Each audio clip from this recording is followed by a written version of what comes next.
That's the latest wave of litigation. Are you getting an adequate return? What if the marketplace is generally paying 5.5% on those contracts? What if you've got one with 3%? Well, arguably, your employees, your participants are getting shortchanged, and a plaintiff attorney is going to come after you for that.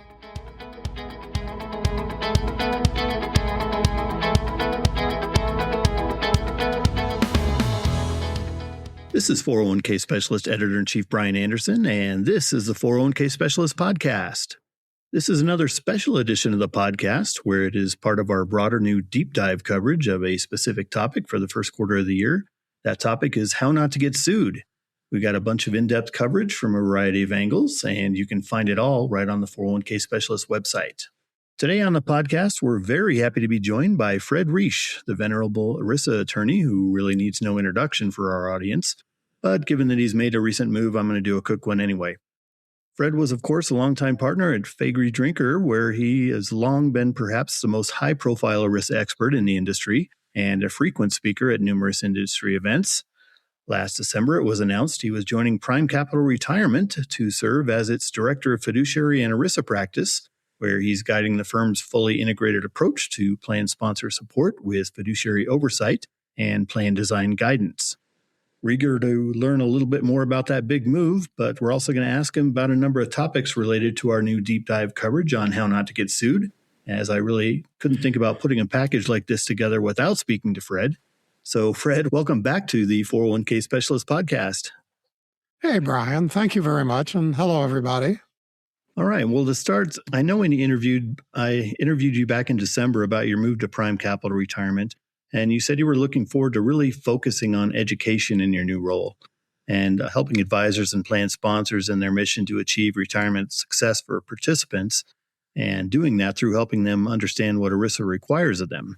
So tell us about how the transition's gone so far. Yeah, just a little bit of extra background on that, Brian. I was a partner in a very big law firm, 1,100 attorneys, international. And I sort of reached the point where I felt I'd done what I could do as a partner. I'd sort of accomplished my objectives and started looking for something new, but I wanted it to be something I could have fun with, fun in the sense of real enjoyment and satisfaction. And so I thought a lot about that. What is it that I really like to do? And I love to teach. That's really what it came down to. I can teach virtually. I can teach in person. I can teach by having a blog, by having a newsletter, by writing white papers, you name it, but teaching. So in my conversations with Prime, I said, that's what I want to focus on. I can help teach advisors. I can help teach plan sponsors, but I want to educate. I want to help people do a better job at what they're already trying to do, particularly on fiduciary issues, which is the area that I know the most about. So but it was a new role for Prime. Matter of fact, I think it's a new role for anybody in the country. That this is something we created from scratch. And the first 2 months have been getting used to working at a new company, their culture, getting to know more about their culture. I've represented them for 20 or 30 years as an outside attorney, so it's not all new. But getting in, integrating into what they're already doing and building on that. So I think that platform is now set, Brian. And so that was January, February. March will sort of be settling into something I now understand I'm now doing. I've written a couple of articles for them already about issues. I've been at meetings and have helped them, some of their advisors, understand fiduciary processes on specific issues more deeply. So yeah, it's coming along. But with a brand new thing, you're creating it on the run. So it's exciting, but it's not well defined. And now it is. The specifics are falling into place. So I feel like I've got definition on it now, so that I can really maximize my value for Prime. Excellent. Well, it sounds like a great new chapter. Thanks. Now, as I've told you, at 401k Specialists, we've been diving into this special focus on how not to get sued, which revisits a topic that our friend John Sullivan first covered here about a decade ago. So to get us started, can you tell us briefly about how ERISA litigation has kind of evolved over the years and how it's led to some of the key issues today, such as underperforming investments, excessive fees, more recently, the use of forfeited funds? Yeah, my career is somewhat defined by that, Brian, so I'm pretty darn familiar with it. Back in the 1997, 1998, I noticed there were this increasing popularity of a relatively new type of plan called a 401k plan. And I thought, wow, this thing has some potential. Little did I know it had huge potential. But Right. so I went out and I thought, where from a lawyer's perspective, you sort of want to understand the terrain. So I sent a law clerk to the law library. And back then, everything wasn't electronic like it is now. And I said, hey, I want to know everything, every case, every law review article, everything you can find, specifically on fiduciary responsibility for 401k plans. And she came back and said, well, gee, I just found this handful of things are mainly about a section of ERISA called 404C, which, Brian, that's a section that says if you follow these rules, then the employees are responsible for picking their investments, and how they allocate their accounts. So it was very baby stuff in terms of a legal sense. And so I thought, okay, there's potential here. So I decided to gain a reputation in that area. And I was out speaking and writing.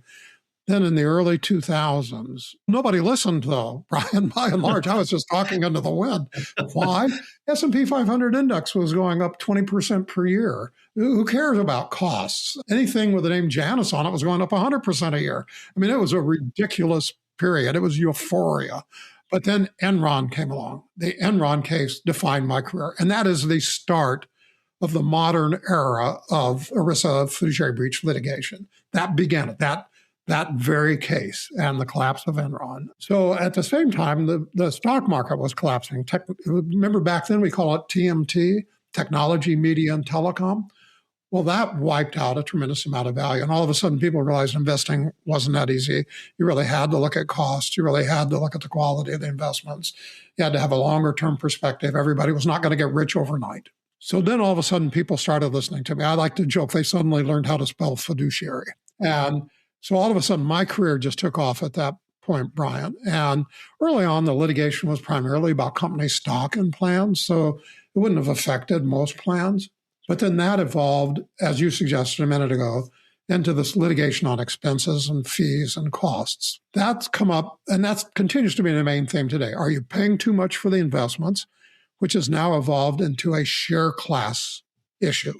Do you have the appropriate lower cost share class of the investments in your plan? Maybe even someday, do you have CITs instead of mutual funds? It's not there yet, but it could. Then are you paying your record keeper too much money to record keep and administer your plan? That early on, in some of the cases, it was because of revenue sharing from the investments. In other words, payments that plan sponsors might not even have known were happening behind the curtain payments. Then along in about 2011 came the 408B2 regulation from the Department of Labor. And all of a sudden, so much more had to be disclosed.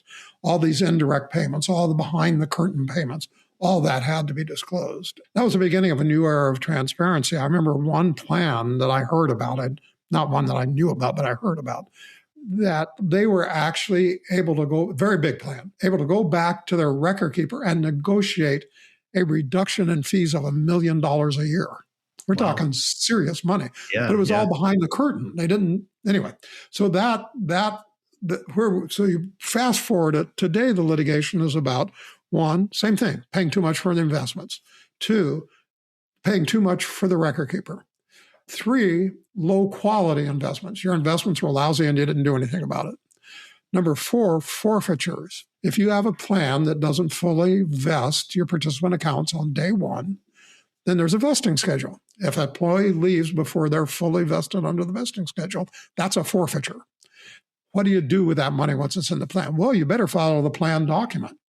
And if your plan document says you could do this or that, for example, you could offset your employer contributions, or you could allocate this money to the participants, or you could use it to pay plan expenses, or any combination of those three, then is your plan committee working with your ERISA attorney to make a decision about which one you need to do in light of your fiduciary responsibility as a plan committee? So that's then the new lawsuits, the more recent ones. One, target date funds. Why? Because that's where the money is. What do you think? Plaintiffs' attorneys are in this for the money. They may be in it to do some good. I think some of them are, but they're in this for the money. They got to get paid, and they only get paid if they win. But if they get paid big, if they win big, and target date funds are where the money are. I would recommend to plan committees and fiduciaries, they spend a lot more time vetting their target date. If your target date funds have 50% of the planned money in them, that's how your employees are investing or you're defaulting people into them, then spend 50% of your time on your target date funds. I don't mean that literally, Brian. I'm just trying to illustrate the point. Folks, look at where the money is. Okay, now my last issue, guaranteed investment returns. It could be a stable value trust, or it could be a contract, a GIC, a guaranteed income contract with an insurance company. That's the latest wave of litigation. Are you getting an adequate return? What if the marketplace is generally paying 5.5% on those contracts? What if you've got one with 3%? Well, arguably, your employees, your participants are getting shortchanged, and a plaintiff attorney is going to come after you for that if your plan's big enough. So that's the current landscape. It's the old stuff plus a handful of new things. That's where the action is on litigation, Brian. Right. Okay. Well, that's a great overview. Now, to shift gears a little bit, you've also mentioned that from a regulatory perspective that you think we're going to start seeing some of that highly anticipated guidance from the Department of Labor on alternative assets and defined contribution plans very soon. What are the primary fiduciary concerns regarding consideration of private funds and 401ks? And any thoughts to what might or should be in that guidance? In 2020, the first Trump administration's Department of Labor issued a general information letter or an information letter. Anyway, if you Google DOL information letter on private equity 2020 or something to that effect, you'll find it. It's right there. It'll be right at the top of the page. That's a pretty good outline of what I think the new guidance is going to be, at least with regard to private funds, private equity, private debt, private infrastructure, private real estate. With regard to private funds, I think that is the Bible, in a manner of speaking, of current guidance. I think that with regard to private funds, the regulation pretty well has to parallel that because they did a really good job in 2020. Right. I mean, you can't, if you've done a good job, you just have to build on it. You don't have to start all over again. And they did a good job. I think it was thoughtful. I think it hit the right issues. So as a starting point, anybody who wants to know about it now, go read that 2020 information letter. I think, you've got a Department of Labor, Assistant Secretary for the Employee Benefit Security Administration, who from a fiduciary breach insurance company, and who believes there is a lot of frivolous litigation where plaintiffs' attorneys are just filing lawsuits to extract settlements. If you see a settlement, Brian, for $1 million or $2 million against these larger plans, that's what in the law firm world we call a cost of litigation settlement. The plan sponsor says, and the fiduciary say, hey, we can settle this for $1 million. If we litigate it, we'll have to pay our attorneys $1.5 million, and we don't know if we'll win or not. Why not pay $1 million and get out of it? So that's a cost of litigation settlement. So on the other hand, if you see a $10 or $12 million settlement, that means the plan sponsor thinks there's a good chance they're going to lose because nobody pays that kind of money out. That's way, way, way, way above. The highest cost of litigation that I've heard is $5 million. So $12 million is way beyond cost of litigation type settlement. But anyway, yeah. So I think the Department of Labor is going to try to, and the White House's executive order from last August told them to do this, but try to find ways to allow asset allocation vehicles like target date funds and managed accounts to have an allocation, a sleeve, maybe 5%, maybe 10%, to alternative assets, probably primarily private funds, and do that in a way that it's professionally managed and that has minimal, to the extent they can do it, and regulations, minimal litigation risk. So that's where I see this going. I think, Brian, I would be shocked if we don't see the proposed regulation, the Department of Labor's proposed regulation released by the White House's Office of Management and Budget by the end of March. I think before then, but I'd be shocked if it's not out by then. Right. Okay. And real quick, touching on the EBSA, they've kind of shifted stance. It seems like they've gone from being a more pro-participant to being almost more pro-employer when it comes to trying to reduce the number of these frivolous lawsuits. What do you think's happening here? What does it mean for plan sponsors that are trying to protect their plans from lawsuits? Well, you're absolutely right. It doesn't even just look like that. It has happened. So I think the polite way to say it is, as you said it, Brian, it looks like that. No, it's happened. It is a shift from pro-participant to pro-business. And that is a shift from, more liberal Democratic administrations to more conservative Republican administrations. But this one's gone further than other Republican administrations have. And part of that is the explosion of ERISA lawsuits being filed. I can't remember the exact number, Brian. I think we're averaging at least 50 a year, if not ERISA lawsuits filed claiming that the plan fiduciaries breached their duties for the reasons that we've already talked about. So this is somewhat in response to all the litigation going on and to a belief that some of it is not well-based, not on a solid foundation, and it's just to extract settlements. So they're going to try to limit those. And nirvana would be if they can limit those but still allow the valid lawsuits. But that's a pretty fine line. So they would argue, by the way, Brian, that they're actually pro-participant because the more employers that sponsor plans, the more opportunities to give to participants to invest in plans, the more innovative products and services that can be added to plans for participants is actually pro-participant. And if employers weren't worried about getting sued, they would do more of that. So it's hard to say something is entirely white or entirely black. There's a lot of gray in there. Exactly. Makes a lot of sense. Okay. Now, another emerging area you've mentioned that is probably going to get an increasing amount of attention is artificial intelligence and how it can be used by plan sponsors, advisors, and record keepers to hopefully enhance value and reduce costs. What are you keeping an eye on when it comes to AI? Oh, man. Brian, it's very big. Let me say one thing. My personal philosophy is nothing is as good as you hope it'll be or as bad as you fear it'll be. So I'm going to take sort of the middle road here. There is risk. There's no doubt. And for example, make sure that the AI systems that your service providers are using are contained. That is, they're not open to the internet, because you're probably going to be putting personally identifiable information, PII, about your employees and participants in there. And that would be a major breach. So yes, understand enough about the downside and manage it properly and manage your service providers, not just your corporate service providers, but your plan service providers. Make sure they're protecting all of that as well. It should be in your agreements, your record-keeping agreement, your advisory agreement. It should be in the agreements.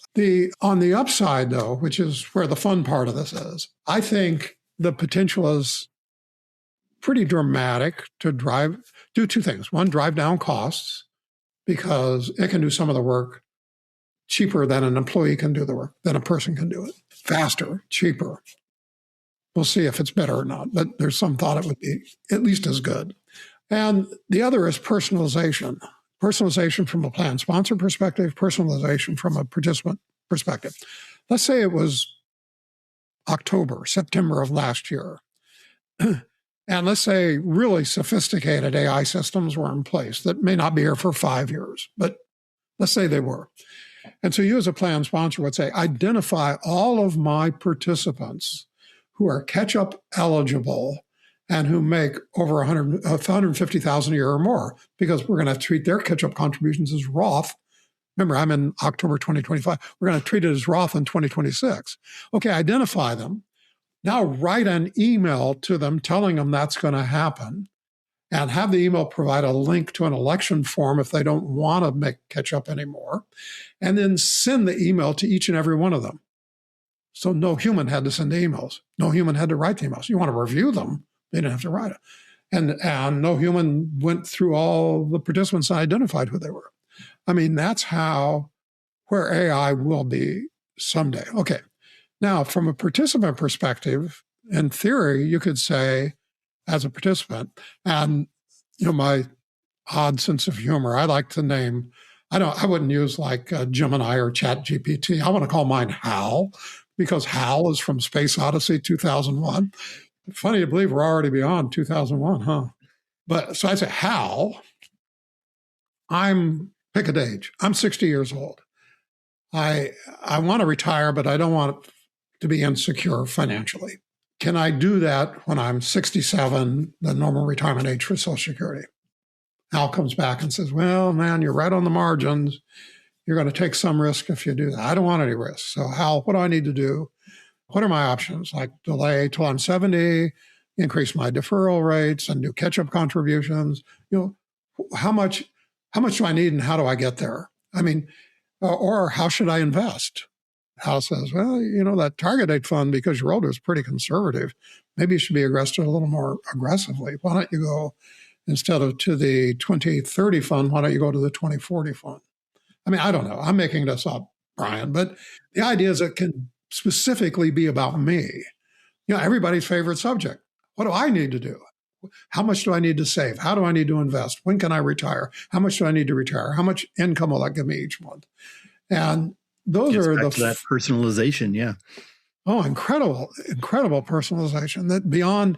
So we'll see the relationships between participants and retirement plans transform from here's your plan, here are 20 investments, you and the other 1,000 of your workers here at this company, go participate and pick your investments. If you don't know what to do, get in the target date fund that corresponds to your 65th birthday. I mean, that's sort of the package that's given to employees. Maybe you throw in a brokerage account, maybe you throw in managed accounts, but it's sort of a package. But it's all there in brochures and stuff. There's nothing about it that's individualized. You as a participant, if you want it individualized, you've got to do it by picking which investments, which services, and so on. But with AI, somewhere in the next 5 to 10 years, I mean, the potential is unlimited in terms of individualization. So everybody will be able to have their own individual relationship with the plan. It won't be everybody has the same relationship. It'll be a change, a big change. Right. Okay. Well, before we wrap up, I'd like you to quickly touch on a couple of other areas you've been keeping an eye on. And that'd be pooled employer plans and also in-plan lifetime income solutions. Anything our audience needs to be thinking about right here? Yeah, I mean, pooled employer plans, PEPs, as they're called, are they're here to stay. The biggest pooled employer plan now has over $5 billion in it. That's for mid-sized and larger employers. The next one has over $1 billion. I said $5 billion, right? Anyway, $5 billion in the big one, $1 billion in the next one, over $1 billion. And it's all small employers. So they're very, very different. So first point is PEPs can be designed for a particular marketplace. But beyond that, I think if particularly for an employer who says, hey, I want to transfer as much of the administrative responsibility as possible, I want to transfer as much of the fiduciary responsibility as possible, I would really prefer to have a plug-and-play plan where my thin management staff doesn't have to spend much time on it. A PEP's ideal. That's what a PEP is. Then the next question that employers should ask, we're considering this, who is the PPP? What the heck is a PPP? PPP is a pooled plan provider. That's the fiduciary that runs the plan.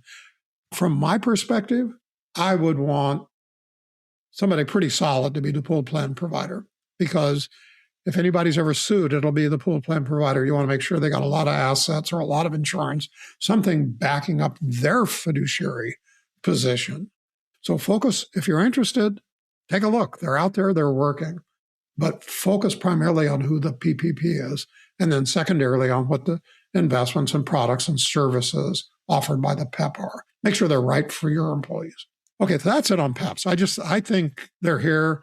People ought to be looking at them. They aren't a panacea, but they're pretty darn good. Right. Okay. One quick thing on retirement income. I didn't actually comment on that. Very quickly, plan sponsors ought to start considering that 401k plans are designed to accumulate money, but they're not designed to distribute money. The modern version of retirement is take your money out of the 401k plan, roll to an IRA. But then somebody 65 years old could live for another 20 or 30 years. Does the average participant know how to invest for income, because they've been investing for accumulation their whole professional life, and then how much to withdraw each year? 3%, 4%, 5%, 6%. What works? What's the right amount to last virtually forever, but certainly for 30 years? It's a big issue. It's coming. There are products and services that can help people with it. That's it, Brian. Sorry to interrupt. That's okay. All right. Well, this has been great, Fred. You've covered a lot of ground here. And as I mentioned earlier, this podcast is part of our special new deep dive coverage. The whole package is How Not to Get Sued. And be sure to check out the 401k Specialist website for more exclusive content. Fred Reish, Prime Capital Retirement. Thanks for joining us today and sharing all these insights on the 401k Specialist podcast. That's great, Brian. It's fun to spend time with you. Thanks.